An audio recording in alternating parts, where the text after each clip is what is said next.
បាទជំរាបសួរបងប្អូនអរគ្នាថ្ងៃនេះខ្ញុំមកបង្ហាញពីរបៀបនៃការតកងតាក់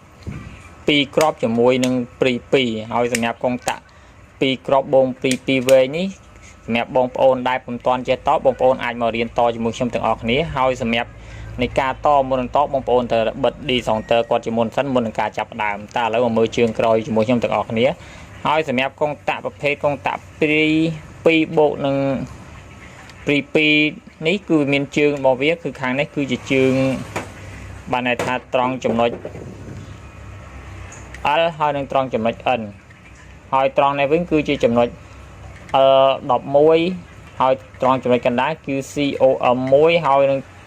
ត្រង់ចំណុចនេះគឺចំណុច L21 ហើយត្រង់ចំណុចនេះគឺជាចំណុច COM1 អញ្ចឹងតើយើងត្រូវតរបៀបម៉េចប្រភេទកងតាក់ដូចនេះអញ្ចឹងតើមើលវិធីតជាមួយខ្ញុំទាំងអស់គ្នាជាដំបូងបងប្អូនត្រូវតែកាត់ខ្សែមួយកំណានចេះមកដើម្បីយើងចម្លងពីជើងព្រីចូលជាមួយជើងកងតាក់ដើម្បីឲ្យកងតាក់របស់យើងវាដំណើរការតើឥឡូវមកតជាមួយខ្ញុំទាំងអស់គ្នាហើយសម្រាប់នៃការតកងតាក់នេះបងប្អូនត្រូវតែមើលត្រង់ចំណុច L11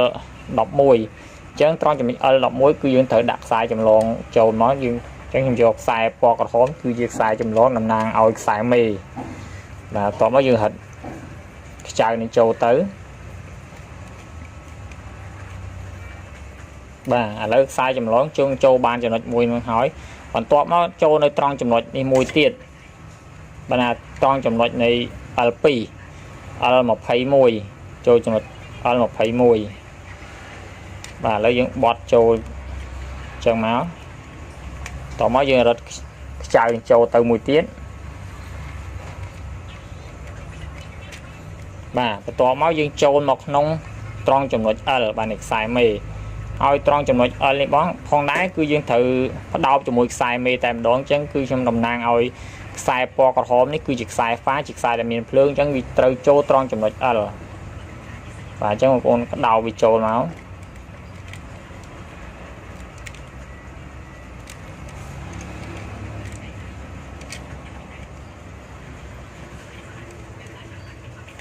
បាទបងប្អូនដាក់ចូលមកយើងរត់វាបញ្ចូលតែម្ដង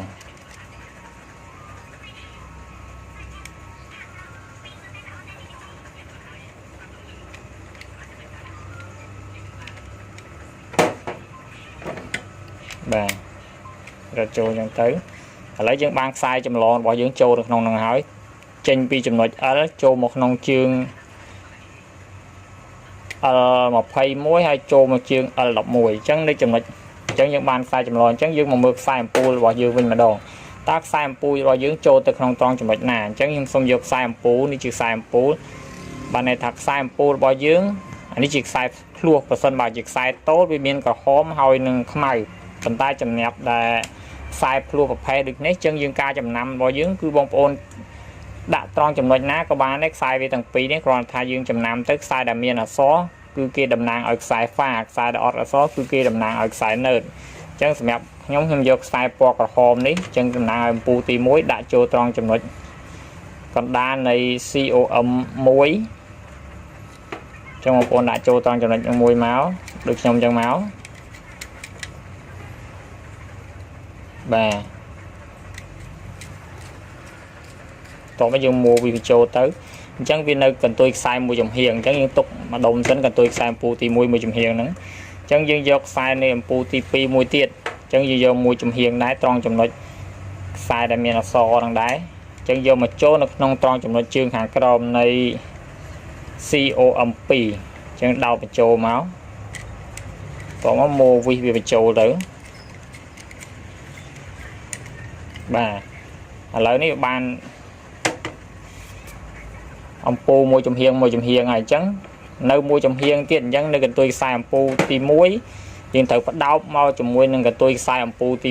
2ហើយបដោតជាមួយខ្សែណឺតបាននេះខ្សែពណ៌ខ្មៅនេះខ្សែមេភ្លើងបានខ្សែណឺតអញ្ចឹងយើងដោតវាចូលមកក្នុងជើងនៃ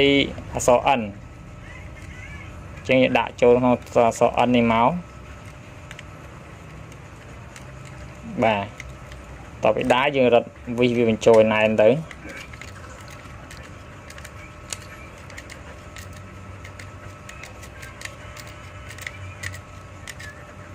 បាទប៉ុន្តែវាជាការស្រាយឲ្យសម្រាប់ការបង្ហាញរបស់ខ្ញុំឥឡូវតោះមកមើលការតេស្តជាមួយខ្ញុំទាំងអស់គ្នាបាទខ្ញុំត្រឡប់ចឹងមកហើយសម្រាប់បងប្អូនវិញត្រូវតែបើក discounter គាត់ឡើងវិញដើម្បីឲ្យភ្លើងរត់ចូលបាទឥឡូវខ្ញុំសូមបើក discounter ឡើងដើម្បីឲ្យវាភ្លើងរត់ចូល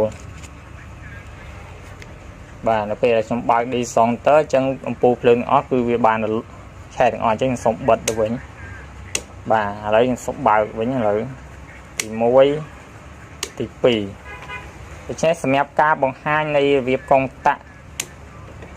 ពីវែងបូកជាមួយនឹងព្រី2របស់ខ្ញុំក៏បានបញ្ចប់ត្រឹមតែប៉ុណ្ណេះហើ